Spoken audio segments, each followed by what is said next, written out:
საზღვაო აკვატორიის დაბინძურება საგანგაშო დონეს აღწევს როგორც ხმელთაშუა ზღვაში, ისე ატლანტის ოკეანეში. მეცნიერები ამბობენ, რომ ყველაზე დიდი საფრთხე ის კი არ არის, რასაც ზედაპირზე ვხედავთ, არამედ ის, რაც ზღვის ფსკერზეა. საზღვაო ნარჩენებს შორის ერთი განსაკუთრებით საშიშია. ეს არის თევზსაჭერი აღჭურვილობა, მათ შორის სათევზაო ბადეები, თოკები და ხაფანგები, რომლებიც ზღვაშია ჩაკარგული.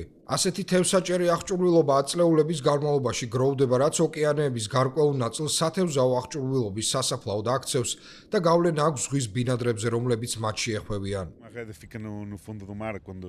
როდესაც სათევზაო ბადე ზღვის ფსკერზეა და იმ ადგილებში სხვა ნავიან გემი მოძრაობს, ხომალდი შესაძლოა ამ დაკარგულ ბადეებში გაებას, რაც საფრთხეს უქმნის მეთევზეებსა და იმ ხომალდებს, რომლებზეც ისინი მუშაობენ. ერთ-ერთი ევროპული პროექტი მუშაობს, რომ მდგომარეობა შეიცვალოს.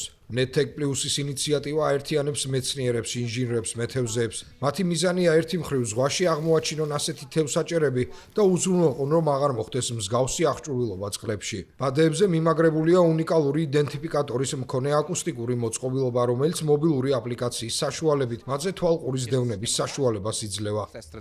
ეს სისტემა, რომელიც აკუსტიკური ლოკალიზაციის ტრადიციულ პროცესს წარმოადგენს, ამგვარად მუშაობს. მაგალითად, მე ვიკითხები 24 ტექსტს თუ სად არის, იწყება როგორი სათვალა და მოდის პასუხი, რომ აქ არის. ასე რომ ის დრო, რომელიც დასჭირდა ამ ხმას ჩემამდე მოსასვლელად, მაძლევს მანძილის განსაზღვრის შესაძლებლობას. მოკლედ, ამით ვიგებ რა მანძილია იქამდე.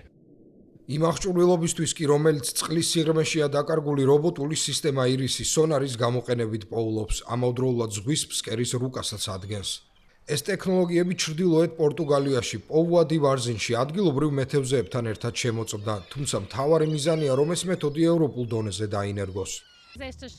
ჩვენ ამ მეთოდს განსაკუთრებით რეკომენდაციების თვალსაზრისით არა მხოლოდ ევროპულ დონეზე, არამედ ეროვნულ დონეზეც უზიარებთ 5-ვე ქვეყანაში თევზჭერის მართვის ორგანოებს, რადგან ეს რეკომენდაციები ზოგადი ხასიათის მიუხედავად სხვადასხვა ქვეყნისთვის დამახასიათებელ ნიუანსებსაც მოიცავს.